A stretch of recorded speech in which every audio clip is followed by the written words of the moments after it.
Man versus wild সিরিজের অজানা যত দিক। ম্যান ভার্সেস ওয়াইল্ড টিভি শোর ইতিহাসে এক কালচারাল ফেনোমেননের নাম।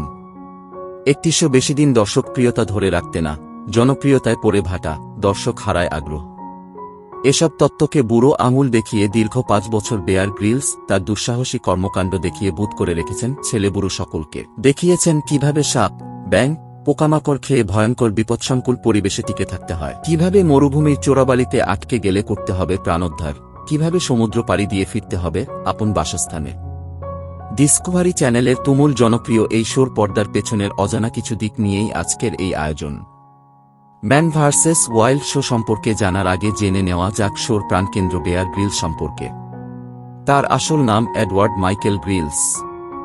1974 সালের 7 জুন আয়ারল্যান্ডে জন্ম নেন তিনি। তার মাতামহ প্রমাতামহ তাদের জমানায় খুব ভালো ক্রিকেট খেলোয়াড় ছিলেন। খেলেছেন ইংল্যান্ডের বহু স্থানীয় ও আঞ্চলিক দলে। তার পিতা মাইকেল গ্রিলস ছিলেন ব্রিটিশ নৌবাহিনীর রয়্যাল ইয়ার্ডস স্কোয়াড্রন সাইলর। এজন্য ছোটবেলা থেকেই অ্যাডভেঞ্চারের স্বাদ পেয়েছিলেন এডওয়ার্ড গ্রিলস। ওই সময়ই স্কাই ডাইভিংয়ে হাতেখড়ি তার। কিন্তু তার নামের সাথে বিয়ার যুক্ত হয়েছিল কিভাবে? এডওয়ার্ড মাইকেল গ্রিলসের বড় লারা ফসেট তার জন্মের সপ্তাহ-10 দিনের মধ্যেই তাকে বেয়ার নামে ডাকা শুরু করেছিলেন।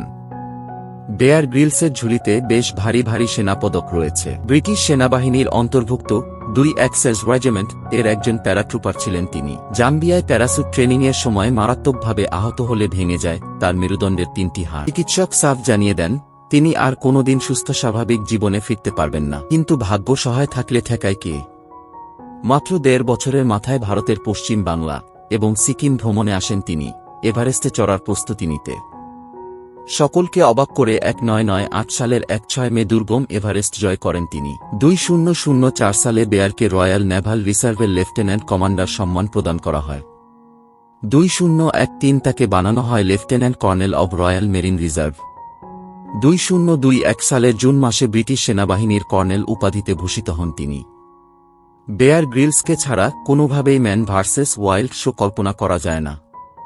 ডিসকভারি চ্যানেল 2006 সালের 6 মার্চ দ্য রকিস নামে পাইলট এপিসোড রিলিজ দিলেও পরবর্তী এপিসোড এয়ার হতে সময় লেগে যায় অনেক। দীর্ঘ 8 মাস পর আসে দ্বিতীয় এপিসোড।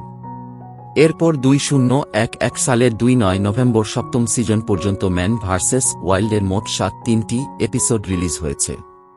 2012 সালে ডিসকভারির সাথে চুক্তির মেয়াদ শেষ হয়ে গিয়েছিল বেয়ার গ্রিলসের। তবে ডিসকভারি চ্যানেল এত সহজে ছাড়তে চায়নি তাকে। ম্যান ভার্সেস ওয়াইল্ড শেষ হবার পর ডিসকভারির সাথে মিলিতাদি শো উপহার দিয়েছেন তিনি। 2019 সালে তার সাথে চুক্তিবদ্ধ হয় নেটফ্লিক্স, যেখানে হিউ বসউড নামে একটি নতুন শো রিলিজ করা হয় এই অনলাইন স্ট্রিমিং প্ল্যাটফর্ম থেকে। তার এই অ্যাডভেঞ্চারের যাত্রায় ছিলেন বিভিন্ন দেশের প্রধানমন্ত্রী এবং হলিউড বলিউডের সেলিব্রিটি ও বাদ যায়নি। এরকম আরও ইতিহাস জানতে সাবস্ক্রাইব করে আমাদের পাশে থাকবেন এবং ভিডিওটি ভালো লাগলে অবশ্যই লাইক এবং কমেন্টের মাধ্যমে জানাবেন।